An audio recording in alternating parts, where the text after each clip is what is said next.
Kozhikode town S ഐക്ക് കുത്തേറ്റ സംഭവം ഉണ്ടായിരുന്നില്ല. കഴിഞ്ഞ ദിവസം അതിന്റെ ദൃശ്യങ്ങളൊക്കെ കണ്ടതാണ്. അതിൽ പ്രതി വി പ്രമോദിനെതിരെ കേസെടുത്തിട്ടുണ്ട്. ഇപ്പോൾ കൊലപാതക ശ്രമം, ജോലി തടസ്സപ്പെടുത്തി മനഃപൂർവ്വം പരിക്കേൽപ്പിക്കൽ എന്നീ വകുപ്പുകളാണ് ചുമത്തിയിരിക്കുന്നത്. പ്രതിയും ഹോട്ടലിലെ ജീവനക്കാരനും തമ്മിലുണ്ടായ തർക്കത്തിൽ ഇടപെട്ടതാണ് ഈ അക്രമത്തിന് കാരണമെന്നാണ് എഫ്ഐആറിൽ പറയുന്നത്. സംഭവത്തിന്റെ ദൃശ്യങ്ങളാണ് ഇത്. ഇംതിയാസ് കരീമാണ് വിവരങ്ങളുമായി ചേരുന്നത്. Imtiaz, good morning. നമ്മൾ ഒരു ഞെട്ടലോട് കൂടിയാണ് ആ ദൃശ്യങ്ങൾ ഓരോന്നും കണ്ടത്. ഇപ്പോൾ എഫ്ഐആറിൽ പറയുന്ന കാര്യങ്ങൾ എന്തൊക്കെയാണ്?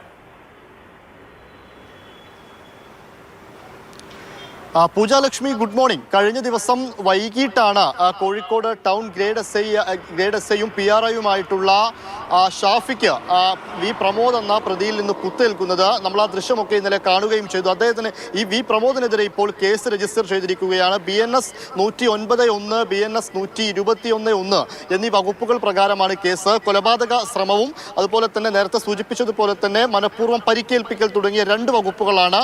കൊലപാതക ശ്രമം 10 വർഷം തടവ് ശിക്ഷ ലഭിക്കാവുന്നതും മനഃപൂർവ്വം പരിക്കേൽപ്പിക്കൽ 5 വർഷം വരെ തടവ് ശിക്ഷ ലഭിക്കാവുന്ന കുറ്റമായിട്ട് തന്നെയാണ് രേഖപ്പെടുത്തിയിരിക്കുന്നത്. ഇന്ന് വി പ്രമോദിനെ കോടതിയിൽ ഹാജരാക്കുമെന്നും പോലീസ് അറിയിക്കുന്നുണ്ട്. ഈ കേസിന്റെ പശ്ചാത്തലമായിട്ട് എഫ്ഐആറിൽ, സംഭവത്തിന്റെ കാരണമായിട്ട് എഫ്ഐആറിൽ പ്രധാനമായിട്ടും പറയുന്നത് ഷാഫി എന്ന ഗ്രേഡ് SI അവിടെ തൊട്ടടുത്തുള്ള ഹോട്ടലിൽ ചായ കുടിക്കാൻ വേണ്ടി പോയതായിരുന്നു. ആ സമയത്ത് അവിടെ ടേബിളിൽ വി പ്രമോദും ഇരിക്കുന്നുണ്ടായിരുന്നു. വി പ്രമോദിന് ഹോട്ടലിലെ ജീവനക്കാരൻ ചായ നൽകാൻ വൈകിയപ്പോൾ ഹോട്ടൽ ജീവനക്കാരനുമായിട്ട് ഇയാൾ വാക്കുതർക്കത്തിൽ ഏർപ്പെട്ടു. അതിൽ ഈ ഷാഫി ഇടപെട്ടു. ഇത് ഇടപെട്ടതിനെ തുടർന്ന് അവിടെ വാക്കുതർക്കമായി. അതിന് പിന്നാലെ ഷാഫി ഗ്രേഡ് SI ആയിട്ടുള്ള ഷാഫി ചായ കുടിക്കാതെ അവിടെ നിന്ന് ഇറങ്ങിപ്പോവുകയും ചെയ്തിരുന്നു. അതിന് പിന്നാലെയാണ് പ്രമോദ് പുറത്തിറങ്ങി കത്തി കൊണ്ട് പിന്നിലൂടെ വന്ന് ഷാഫിയുടെ വയറിന്റെ വലതുവശത്ത് കുത്തുന്ന സാഹചര്യം ഉണ്ടായത്. ഷാഫിയുടെ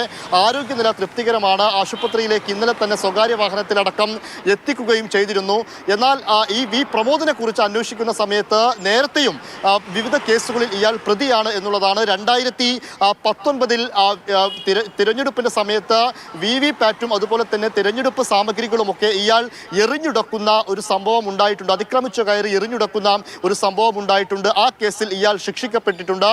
അതോടൊപ്പം തന്നെ മറ്റൊരു കേസ് ഒരു പ്രത്യേക സംഘടനയുടെ പോസ്റ്റർ പതിക്കുന്നതുമായി ബന്ധപ്പെട്ട് ഇയാളെ കസ്റ്റഡിയിലെടുക്കുന്ന ഒരു സംഭവം ഉണ്ടായിരുന്നു. ഇന്നലെ ദൃശ്യങ്ങളിലൊക്കെ നമ്മൾ കണ്ട പോലെ തന്നെ മാവോയിസ്റ്റ് അനുകൂല മുദ്രാവാക്യങ്ങൾ വിളിക്കുന്ന ഒരു സ്വഭാവമൊക്കെ ഇദ്ദേഹത്തിൽ നിന്ന് ഉണ്ടായിട്ടുണ്ട്. അതുകൊണ്ട് അതേക്കുറിച്ചുള്ള അന്വേഷണങ്ങളുമൊക്കെ പോലീസ് നടത്തി വരികയാണ്. ഇന്ന് വി പ്രമോദ് എന്ന പ്രതിയെ